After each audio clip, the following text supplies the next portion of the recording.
Part 5 of The Praise of Folly. This recording is in the public domain. Recording by Anna Simon. The Praise of Folly by Desiderius Erasmus. Translated by John Wilson. Part 5. And next, these may be reckoned those that have such an itch of building.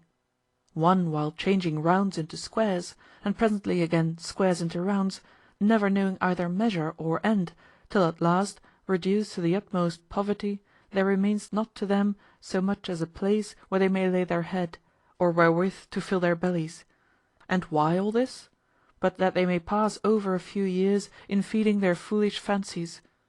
And, in my opinion, next these may be reckoned such as with their new inventions and occult arts undertake to change the forms of things, and hunt all about after a certain fifth essence. Men so bewitched with this present hope that it never repents them of their pains or expense, but are ever contriving how they may cheat themselves, till, having spent all, there is not enough left them to provide another furnace. And yet they have not done dreaming these their pleasant dreams, but encourage others, as much as in them lies, to the same happiness. And at last, when they are quite lost in all their expectations, they cheer up themselves with this sentence: "In great things the very attempt is enough," and then complain of the shortness of man's life that is not sufficient for so great an understanding. And then for gamesters, I am a little doubtful whether they are to be admitted into our college, and yet 'tis a foolish and ridiculous sight to see some addicted so to it that they can no sooner hear the rattling of the dice, but their heart leaps and dances again. And then, when time after time they are so far drawn on with the hopes of winning that they have made shipwreck of all, and, having split their ship on that rock of dice, no less terrible than the bishop and his clerks, scarce got alive to shore, they choose rather to cheat any man of their just debts than not pay the money they lost, lest otherwise, forsooth, they be thought no men of their words. Again, what is it, I pray, to see old fellows and half blind to play with spectacles? Nay, and when a justly deserved gout has knotted their knuckles, to hire a caster or one that may put the dice in the box for them. A pleasant thing, I must confess, did it not for the most part end in quarrels, and therefore belongs rather to the Furies than me. But there is no doubt but that kind of men are holy hours who love to hear or tell feigned miracles and strange lies, and are never weary of any tale, though never so long, so it be of ghosts, spirits, goblins, devils, or the like; which the further they are from truth, the more readily they are believed, and the more do they tickle their itching ears. And these serve not only to pass away time, but bring profit, especially to mass priests and pardoners. And next to these are they that have gotten a foolish but pleasant persuasion that if they can but see a wooden or painted Polypheme Christopher, they shall not die that day, or do but salute a carved Barbara in the usual set form, that he shall return safe from battle, or make his application to Erasmus on certain days with some small wax candles and proper prayers, that he shall quickly be rich. Nay, they have gotten a Hercules, another Hippolytus, and a St. George, whose horse most religiously set out with trappings and bosses there wants little but they worship. However, they endeavour to make him their friend by some present or other, and to swear by his master's brazen helmet is an oath for a prince. Or what should I say of them that hug themselves with their counterfeit pardons, that have measured purgatory by an hourglass, and can without the least mistake demonstrate its ages, years, months, days, hours, minutes, and seconds, as it were in a mathematical table? Or what of those who, having confidence in certain magical charms and short prayers invented by some pious impostor, either for his soul's health or profit's sake, promise to themselves everything, wealth, honor, pleasure, plenty, good health, long life, lively old age, and the next place to Christ in the other world, which yet they desire may not happen too soon, that is to say, before the pleasures of this life have left them? And now suppose some merchant, soldier, or judge, out of so many rapines, parts with some small piece of money. He straight conceives all that sink of his whole life quite cleansed.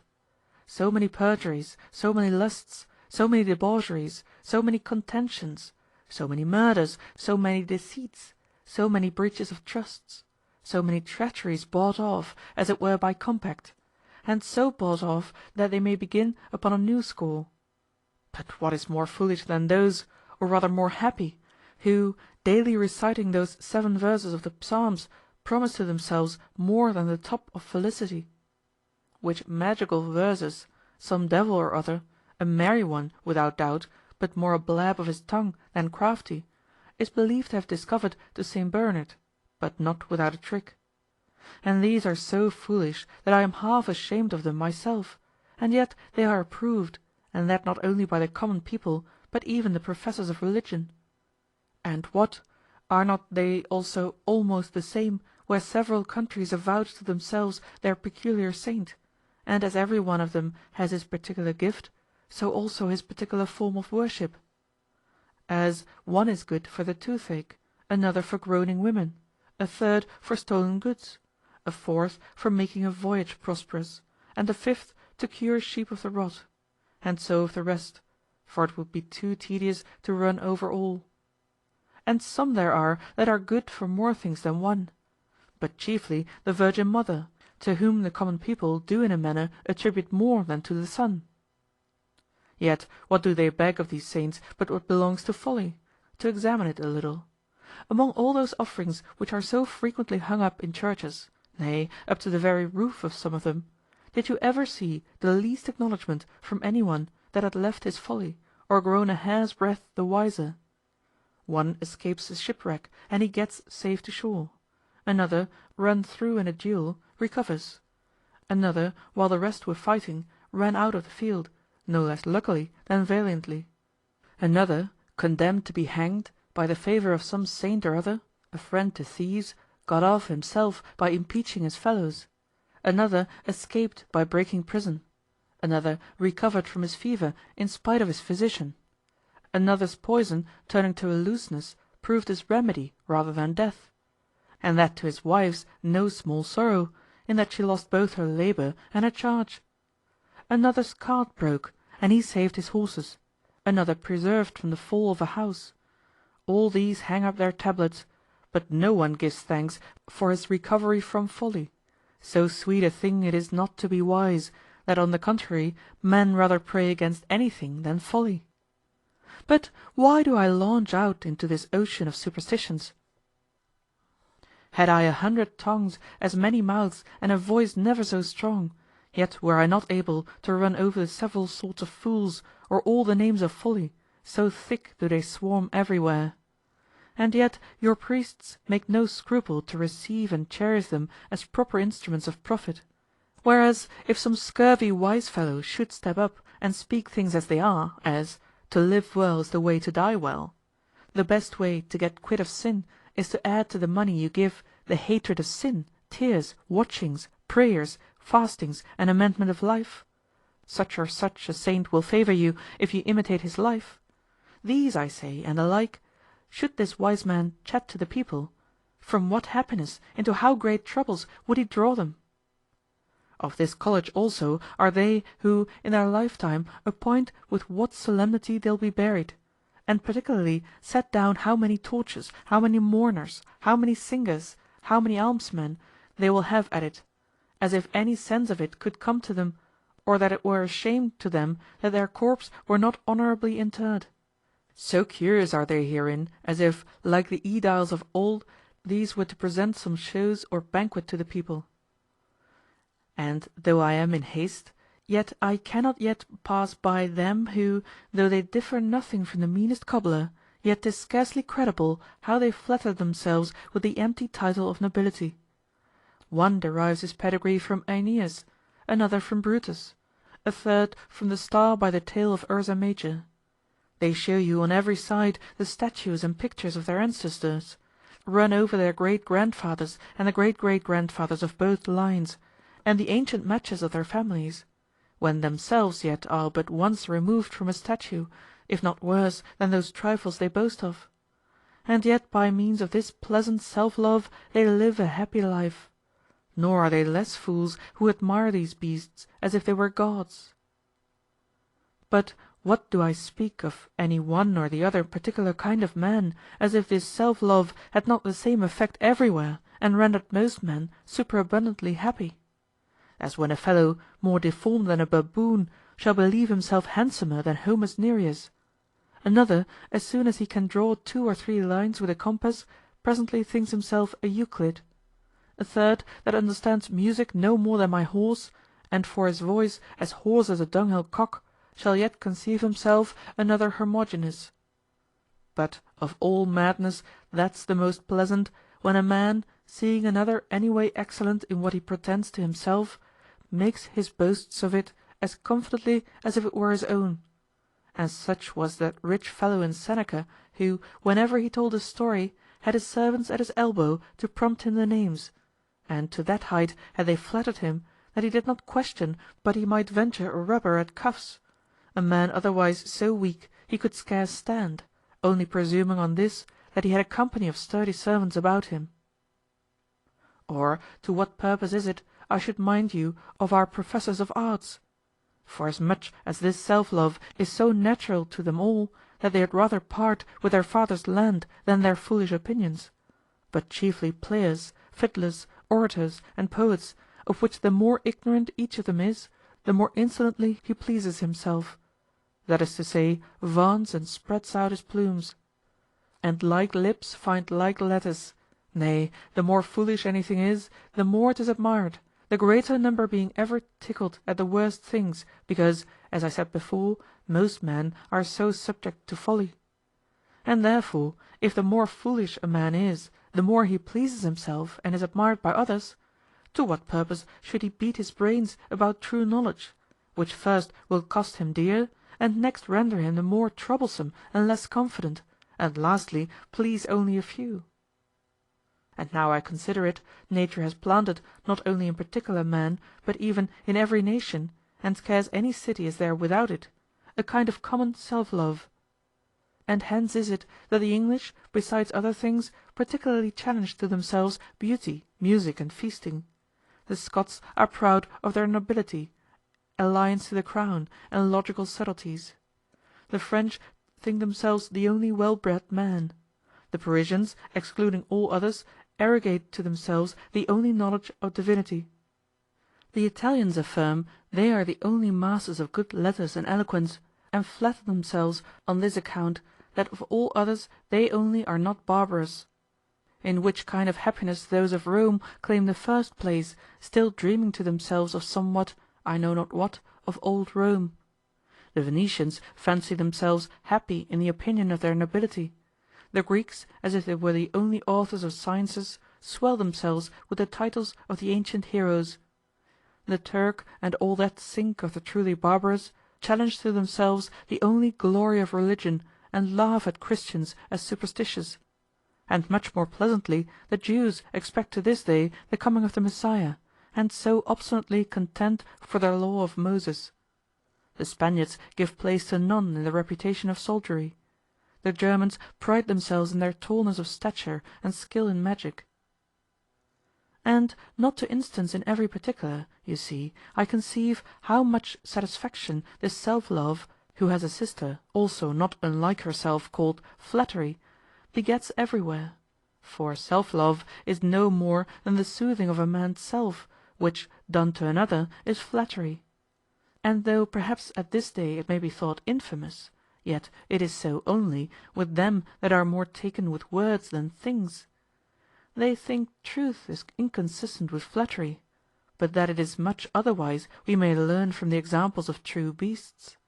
What more fawning than a dog, and yet what more trusty? What has more of those little tricks than a squirrel, and yet what more loving to man? Unless, perhaps you'll say, man had better converse with fierce lions, merciless tigers, and furious leopards. For that flattery is the most pernicious of all things, by means of which some treacherous persons and mockers have run the credulous into such mischief. But this of mine proceeds from a certain gentleness and uprightness of mind, and comes nearer to virtue than its opposite, austerity, or a morose and troublesome peevishness, as Horace calls it. This supports the dejected, relieves the distressed, encourages the fainting, awakens the stupid, refreshes the sick, supplies the untractable, joins loves together, and keeps them so joined. It entices children to take their learning, makes old men frolic, and, under the color of praise, does without offence both tell princes their faults and show them the way to amend them. In short, it makes every man the more jocund and acceptable to himself, which is the chiefest point of felicity. Again, what is more friendly than when two horses scrub one another? And to say nothing of it, that it's a main part of physic and the only thing in poetry, 'tis the delight and relish of all human society. But 'tis a sad thing, they say, to be mistaken. Nay, rather, he is most miserable that is not so. For they are quite beside the mark, that place the happiness of men in things themselves, since it only depends upon opinion. For so great is the obscurity and variety of human affairs, that nothing can be clearly known, as it is truly said by our academics, the least insolent of all the philosophers; or if it could, it would but obstruct the pleasure of life. Lastly, the mind of man is so framed that it is rather taken with the false colors than truth; of which if anyone has a mind to make the experiment, let him go to church and hear sermons, in which if there be anything serious delivered, the audience is either asleep, yawning, or weary of it.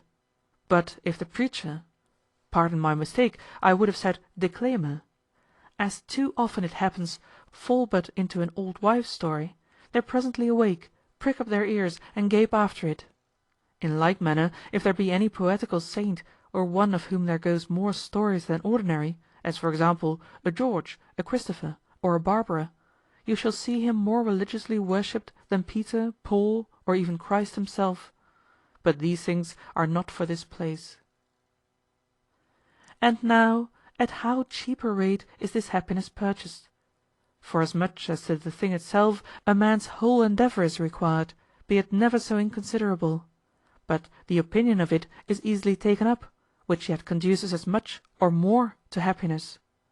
For suppose a man were eating rotten stockfish, the very smell of which would choke another, and yet believed it a dish for the gods, what difference is there as to his happiness? Whereas, on the contrary, if another's stomach should turn at a sturgeon, wherein, I pray, is he happier than the other? If a man have a crooked, ill-favored wife, who yet in his eye may stand in competition with Venus, is it not the same as if she were truly beautiful? Or if seeing an ugly, ill-appointed piece, he should admire the work as believing it some great master's hand, were he not much happier, think you, than they that buy such things at vast rates, and yet perhaps reap less pleasure from them than the other? I know one of my name that gave his new married wife some counterfeit jewels, and, as he was a pleasant droll, persuaded her that they were not only right, but of an inestimable price. And what difference, I pray, to her, that was as well pleased and contented with glass, and kept it as warily as if it had been a treasure? In the meantime, the husband saved his money, and had this advantage of her folly, that he obliged her as much as if he had bought them at a great rate. Or what difference, think you, between those in Plato's imaginary cave, that stand gaping at the shadows and figures of things, so they please themselves and have no need to wish, and that wise man who, being got loose from them, sees things truly as they are? Whereas that cobbler in Lucian, if he might always have continued his golden dreams, he would never have desired any other happiness. So then there is no difference, or if there be, the fools have the advantage. First, in that their happiness costs them least, that is to say, only some small persuasion; next, that they enjoy it in common. And the possession of no good can be delightful without a companion. For who does not know what a dearth there is of wise men, if yet any one be to be found? And though the Greeks for these so many ages have accounted upon 7 only, yet so help me Hercules, do but examine them narrowly, and I'll be hanged if you find one half-witted fellow, nay, or so much as 1/4 of a wise man, among them all. For whereas among the many praises of Bacchus they reckon this the chief, that he washes away cares, and that too in an instant, do but sleep off his weak spirits, and they come on again, as we say, on horseback. But how much larger and more present is the benefit you receive by me, since, as it were with a perpetual drunkenness, I fill your minds with mirth, fancies, and jollities, and that too without any trouble. Nor is there any man living whom I let be without it, whereas the gifts of the gods are scrambled, some to one and some to another. The sprightly, delicious wine that dries away cares and leaves such a flavor behind it grows not everywhere. Beauty, the gift of Venus, happens to few, and to fewer gives Mercury eloquence. Hercules makes not everyone rich. Homer's Jupiter bestows not empire on all men. Mars oftentimes favors neither side. Many return sad from Apollo's oracle. Phoebus sometimes shoots a plague among us. Neptune drowns more than he saves, to say nothing of those mischievous gods, Plutos, Aetors, punishments, favors, and the like, not gods but executioners. I am that only Folly that so readily and indifferently bestows my benefits on all. Nor do I look to be entreated, or am I subject to take pet, and require an expiatory sacrifice if some ceremony be omitted. Nor do I beat heaven and earth together, if, when the rest of the gods are invited, I am passed by or not admitted to the stream of their sacrifices. For the rest of the gods are so curious in this point that such an omission may chance to spoil a man's business, and therefore one has as good even let them alone as worship them.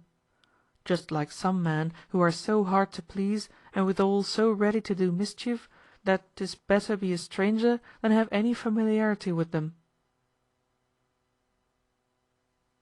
End of Part 5.